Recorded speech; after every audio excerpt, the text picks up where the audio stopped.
ethics. Ministry of ethics. Ina no minister. Mulamba. Ne guys, ethics and the guidance and integrity. Akati. Singa baleka weninwa gine yeyongerayo. Government yenyini ebemenya amateeka geteekawo. Ne mu cabinet waliyo ennyambala yaayo. Tegeera. So government yenyini nga internal affairs, which is part of government, cannot let you go because eba yeriddemu olunaku. Tegeera. Why? Because biyamba abaddako okuddamu okujja. Tebakikoze mu bubi kuyamba Simon naawe obutagwa mu disrespecting eyo. Okay, why yaswadde? Tegeera. It's not the best way Nuwaji can be treated. You got the question is incorrect. But now leka tuyamba abayimbi baffe abanaddamu okwakisesinga internal affairs n'ebitongole bya gavumenti bamanye nti ebintu bye balimu ennyambala yaabwe eri very important. Kale kusema official kibi otegeera because it's their right okwambala nga we bambala era netugaa nti bantu babi mu society. Actually abantu bategeere we are not judging anybody. Sayimo tetuli wano okubafuula babi, just they should understand that when you are going somewhere, kakati abayina okubayamba okola ekyo the management is awe. It is so bad ng'oli manager w'omuyimbi obutamubuulira nti actually kati wano ogenda kibanga genda sikana head of state President Museveni obanga ogenda mu lubiri emmere okusikana Ssaabasajja Kabaka kiba kyakumuyisaamu maaso singa ogenda ng'oyambadde mu nnyambala etakola ki n'ekirala oli ayinza okugamba nti singa maybe handler we oba manager we ye yasooseeyo n'amubuukingira ekifo oba n'afuna n'amureceive ng'osanga embarrassment bwe teyandibwa handler we talinago maanyi gabuukinga bifo mu gavumenti. We've seen people on special order. Let me tell you. Tosobola kujja on a special order nga oli mu illegality n'abakikola nakyo bakikola mu bukyamu. Omanyi Sayimo the problem mufudde ebikyamu ebituufu. I'm not saying kyogedde tekiriyo, but that is also an illegality. And an illegality plus an illegality, they don't make a right law. Byonna biba bifu. Tegeera. Sayimo byonna bifu. Kakati nga tuyamba eggwanga lino tetukuliriza bifu. Ekyo nakyo ekya special order if there are people who are doing that because tetulina biba special people. Kisegeera mu government. All Ugandans basasula omusolo beebamu. Nuwaji ayinza okuba aleeta omusolo okuva mu bayimbi waliwo omuna abaleeta emisolo mu busuubuzi nga nabo bagagga nga batikkula konteyina. Kakati n'olwekyo buli munnayuganda yeekanankana mu maaso ga gavumenti. Kakati bamaneja be balina okuyamba abayimbi bano. Abayimbi abamu bano okusoma kwabwe kutono, abamu some of them kyobola bafuna bamaneja. Ebyokubiri abayimbi abamu their celebrityship has overshadowed their judgment. Tulabye abayimbi abamu nga bakulembeza nnyo ekyobwa celebrity, but it moves hand in hand with the discipline. Ekisse baserebu ba Uganda butaba na mpisa. Owa traffic akuyimiriza oyagala omulage nti oli serebu. Kano wa traffic naye alina omulimu gwakula ali ku ofiisi ye. Kakati obutawaŋŋana kitiibwa n'okulembeza erinnya lyo. Secondly, abantu abamu bafunye erinnya nga baavu.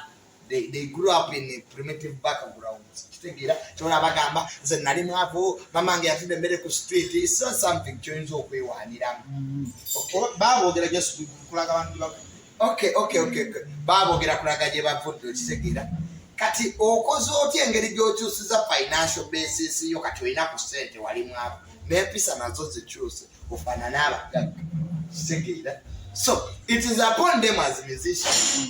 Sina bayimbi boka celebrities in this country. Ate manyogera ku ba celebrity yo ne majje ba celebrity. No myofuzi tulina ba celebrity. The royalty of political royal family.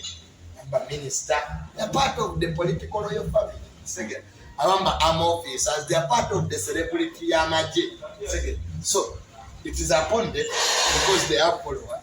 Okwe wana embarrassments wezi ezenzo batukapo. But their managers have a role to play too. Eri abatawuliza ba manager babwe n'abayimbi be manager. Nga manager bwamugamba ko bamukyusa. Abamu ku bo ba manager mu by'okubba deposit. Yateekawo manager bw'abba deposit w'abantu bwe baba basiba nga actually si manager we ne manager we yes kale oli kusabira kwa Weasel alabika yagwa eddalu omanyi obulalu omuntu eyagwa eddalu balwawo okumanya ati waligwa naye byokola bye biraga abantu nti mentally toli olabika waggwamu abazungu balina endwadde z'obwongo nnyingi bangi abantu mu Kampala awo sayimu batambula naye nga balabe nemuninga kimanyi tibalabe muno obwongo obulwala ng'omubiri gwe gulwala kiti mumanyi endwadde za mubiri omuntu n'olwalwa lwaki mumanyi endwadde za musayizi lukemia naye ati n'obwongo nabwo bulwala kakati obwongo we bulwala byokola nebyoyogera bye biyinza otulaga nti kati eddalu liri ku percentage ki bangi bagwa eddalu neriri ku 2%, abalala liri ku 5%, abalala liri ku 20%, kati newe libeera ku 60% nga tuga ati gundi bwegendako ebutabika. So eddalu lyaffe percentage yetwawula naye ffenna abantu tuli balalu.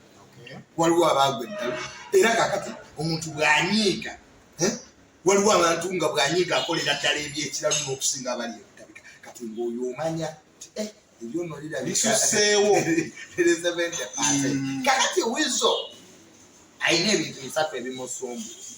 Ekisooka 1 okufa kwa Reddy kuyinza okuba nako kwakola paati ku bwongo bwe okutambulukuka n'aloozinga judgment n'aloozinga kye bayita self esteem n'aloozinga omuzungu kyayita hope sigira life eri gye yalimu ne radio ey'obbakubira enduulu ey'obwa celebrity kwe baali bazimbidde obulamu obwo because unquestionably they were the best duo Uganda byali ever produce era tetunaddamu kufunayo bantu babiri bayimba nnyimba zinyuma nga we baali sigira they had done it, they had mastered it and it was okay. Abruptly radio kama mulemeze n'agenda ekyo ku muntu yenna ategeera oba omuntu yenna sympathizer wa Weasel oba omuwagizi wa radio ne Weasel yali ajja kutegeera tiwajja kubaawo ekizibu wakati wa sayidi y'omu asigaddewo n'abalongo omu bw'afa sigira era munnange wabaawo effects ezijja ku muntu n'omuntu naye bw'afiirwa oba bazadde be era taddamu kuba kyekimu era bikwa bingi biba bijja kola kikukyuka but the first medicine for that is to accept okkiriza nti oli agenze kati obulamu bujja kukola ki buyina okutambula era n'otema empenda nga ggwe sekinnoomu okulaba nti kati kwateri bulamu agenda kukutambuliza obwa radio bwo buyinza okuba mukama yakukomyawo naye ate obwa Weasel bwalina okukola kyeyagaana okukkiriza kitegeera lwaki yagaana okukikkiriza abantu bulandi ye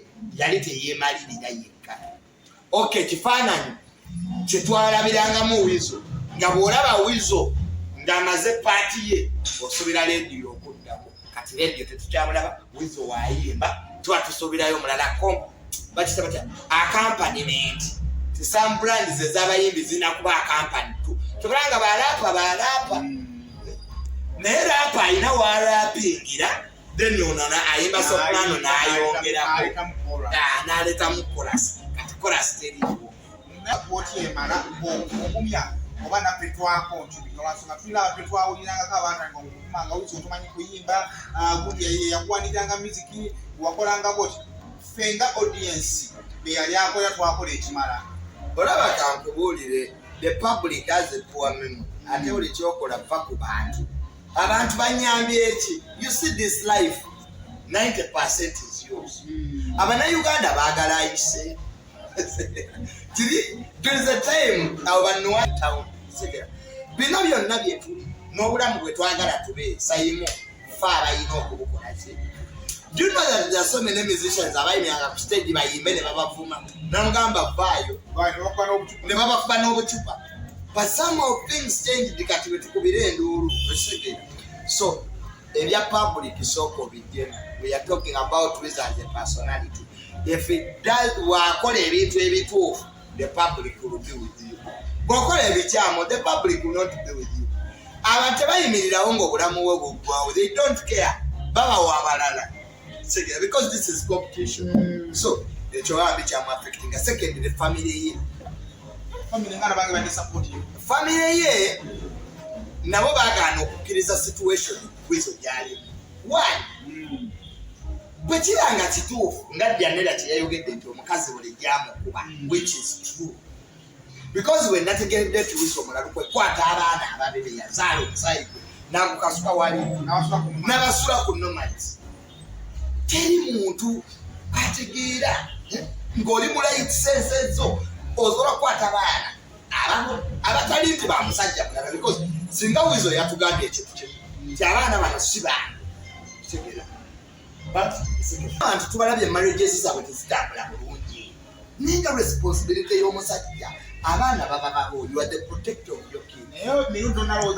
It's a blessing from God. Kawaliwo abo banoonya nga tebabalaba. Sayimu mu buli kyokola ng'oyawukana ne mukyala wo, never put your kids into your drama. Kitegeera. Never. Kiba tekikola ki?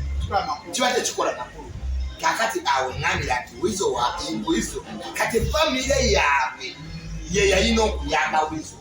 Kitegeera. If the marriage egag, okay, let us take that line. Tiye ne mukyala we tebakyakwatagana bayombagana. It wouldn't have reached to that single family area, because people do what they get there to Weasel Arabic put the running no, tekiswaza lwaki, because azakola ebintu bingi Weasel yokola. One, si yakuba housemaid we omuvubuka gwe yakuba katona amuti n'agumenya nekiraga nti mulalu. Family nesirika ngekimanyi mulalu. Akuba mukyala we tebatisigumu sebiri ebyo siddalu. Akutta abaana be be yazaala abakasuse ku nomads misana nno tu nga bwawemula okitegeera ababadde babage tiyawemudde Chameleon mukwano gwe. Batuule ng'abantu abakulu asooka jjanjabibwe. Otherwise agenda kukolayo ekintu ekirala kimu public tejja bba nabo. Omanyi family y'amayanja kyeyina ekirungi, public ebadde nabo ne bakitwala for granted. Mu nsonga yono y'omukyala olaba abantu tebannabavaamu. We have been standing with them even amidst ebintu ebi bakola nga bya kisiru. We have been there for those people. So family ya Kyagulanyi ne ya Mayanja, they shouldn't take us for granted. Tetujja kubabeererawo buli kiseera.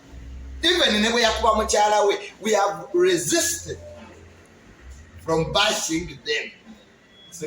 Okubalabisa bakiyita kulabisa, because we are still giving them an opportunity, and we still believe nti bantu bakulu they can iron out the Weasel's question of mental ability.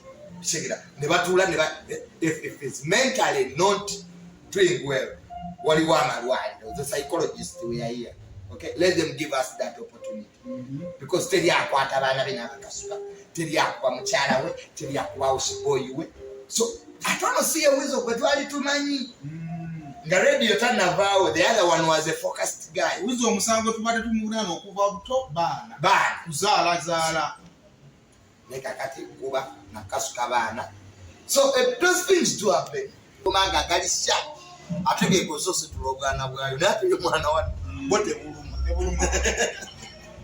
yekozesa okulya ngakozesa okusitula obwana abaana baayo netabaluma. They are exceptionals in everything. Crocodile erina amannyo gali sharp n'ategeeka osositula obwana bwayo butwala ku mazzi, because crocodiles zireyinga amagi mu ssaani. Kati obwana ebuvaayo bulina okuyingira mu kamwa ebutwala ewali amazzi naye terikafa.